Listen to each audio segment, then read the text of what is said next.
SNS상에서 동물 학대 행위를 유희로 생각하는 사람들이 있습니다.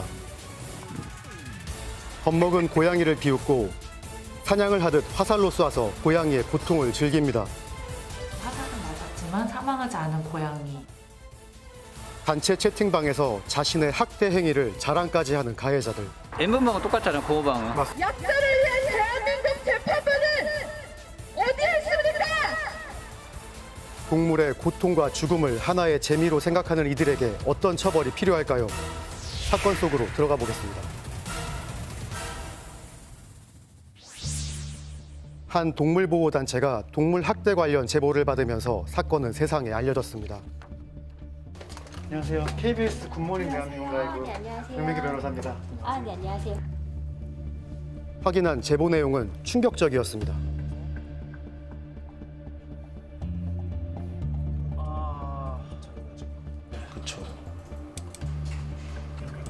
보는 것만으로도 고통스러웠지만 단체 채팅방의 사람들은 웃으며 즐기고 있었습니다. 대화방은 뭔가요? 최근에 굉장히 많이 이슈가 됐었던 그 동물판 N번방이로 부르는 고어 전문방에서 동물을 학대하고 살해한 영상들을 이렇게 올려서 동물 학대를 일종의 유희로 여기면서 이렇게 활동을 했던 공간이고요. 갇혀있는 상태에서 겁먹은 고양이를 발로 차면서 비우는 가해자. 그는 단체 채팅방에서 고양이를 그 상태로 태워 죽였다는 글을 올립니다. 그리고 다른 고양이는 화살로 명중시켜 잡았다고 하면서 온라인 게임에서 사냥에 성공한 것처럼 자랑합니다. 현실과 가상 게임을 구분하지 못하는 것 아닐까요?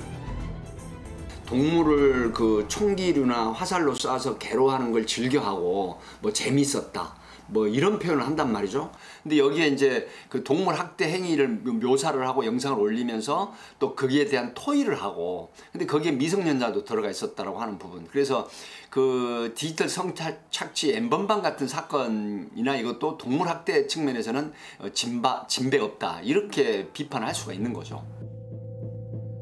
공개 채팅방에서는 미성년자를 포함해 80여 명이 넘는 사람들이 잔혹한 영상을 공유하고 있었습니다. 채팅에 참여한 사람들은 욕구 충족이 안 된다며 더 잔혹한 수법을 찾기 위해 토의까지 벌이고 있었습니다. 아마도 뭐 생명체라는 의식보다는 일종의 잔혹물을 만들기 위한 대상, 도구, 물건 이렇게 생각할 개연성이 훨씬 더 높아 보여요. 그렇기 때문에 이제 피해를 입는 뭐 짐승들의 고통 같은 것은 고려 대상이 아닌 거죠. 일단 사람들이 많이 조회하고 열광하고 그런 것들이 이 사람에게는 더 중요한 가치로 여겨질 개연성이 굉장히 높죠. 잔혹함의 수위가 높아지면 사람을 대상으로 한 범죄까지도 계획할 수 있다고 전문가들은 우려합니다. 실제 그들의 대화 중에는 사람의 손을 드릴로 관통해보고 싶다는 말도 나옵니다. 그리고 희대의 성범죄자들을 거론하며 성범죄를 저지르고 싶다는 주장도 서슴지 않습니다. 폭력적인 비디오에 과도하게 노출된 아동에서 폭력적인 성향을 가질 수 있다는 연구 결과도 있었거든요. 기본적으로 억압되어 있는 공격성이나 적개심이 뭐 건강한 운동이나 이런 걸로 대체가 되지 않는 경우에는 해소되는 것이 아니라 더 심해지고 더 폭력적으로 변할 수 있습니다. 결국은 디지털 미디어가 현실의 대상으로 동물이 사람으로 더욱더 자극적이고 강력한 것으로 대체될 수 있다고 봅니다. 단체 채팅방에서 잔혹한 동물 학대 영상을 공유하며 자신들의 어긋난 쾌락을 채우던 사람들. 제보자가 없었고 동물 보호단체의 고발이 없었다면 그들의 잔혹한 행위는 계속되었을 겁니다. 본인이 이 동물들을 학대할 목적이었다면은 얘네를 상해만 입혔을 것이 죽이지 않았을 것이다. 본인은 수렵면을 가지고 있기 때문에 본인은 수렵을 한 것이고 본인이 들고양이 같은 동물들이 사냥 대상이 아닌 걸 몰랐기 때문에 한 행동이다. 이렇게 말을 했고요. 심지어 이들은 자료를 삭제하며 범행을 은폐하려고 하고 수사가 어려운 다른 SNS로 본거지를 옮겨서 범행을 이어나갈 계획까지 논의합니다.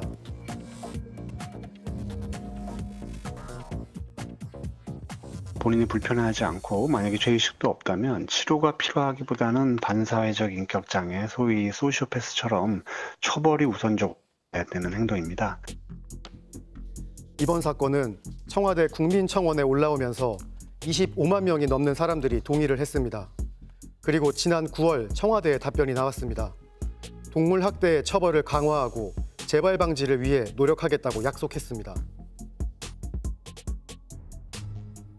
누구든지 동물을 잔인한 방법으로 살해하거나 노상해서 죽음에 이르게 하면 3년 이하의 징역 또는 3천만 원 이하의 벌금에 처해지게 됩니다. 동물판 N번방 사건의 가해자에게 검찰은 법정 최고형인 징역 3년을 구형했습니다. 그런데 재판부에서는 징역 4월에 집행유예 2년, 벌금 100만 원을 선고했습니다. 오늘 서산지원 재판부는 고전문방 이모 씨에게 징역 4개월의 집행유예 2년의 판결을 내렸습니다. 이 나라에 약자를 위한 정의가 있습니까? 약자를 위한 대한민국 재판부는 어디에 있습니까? 동물보호단체에서는 이번 판결을 받아들일 수 없다고 말하는데요. 이번 사건도 이렇게 집행유예로 처벌이 끝나게 됨으로써 동물 학대의 가담자들이나 혹은 잠재적인 학대자들에게는 더 면죄부만 주는 이런 사례가 될 것 같아서 굉장히 우려스럽고, 사실 그 법의 어떤 예방의 힘은 사실 떨어질 수밖에 없거든요. 그래서 그런 점에서 아직 갈 길 멀구나, 좀 그런 생각이 드는 상황이에요. 반복되는 솜방망이 처벌에 동물 학대에 대한 경각심은 낮아지고 있고 잔혹한 동물 학대 범죄는 계속 늘어가고 있습니다. 동물을 학대하고 살해하고 영상을 유포한 피의자는 고작 100만 원의 벌금액만 받았습니다. 실제 현장에서 제가 직접 보고 느껴보니 학대의 수법과 행위의 잔혹함이 더욱더 크게 와닿습니다. 학대받거나 유기되는 동물을 구조하고 있는 동물구조단체. 우리 사회에 동물 학대와 유기가 없다면 필요하지 않은 단체일지도 모릅니다. 하지만 오늘도 이분들의 역할이 필요하고 동물구조는 계속되고 있습니다. 사실 그거 다 방법들이 다 있거든요. 예. 공존할 수 있는 방법이. 예. 사람들이 조금 더 다른 동물들이나 타자에 대해서 이기심을 좀 버렸으면 좋겠다. 같이 공생할 수 있도록 그렇게 사는 것을 목표로 했으면 좋겠다라고 생각을 해요. 예. 처벌 강화만이 능사는 아닐 것입니다. 하지만 적어도 법을 비웃고 잔혹한 동물 학대를 벌이는 이들에 대한 강력한 철퇴는 필요하지 않을까 생각해 봅니다.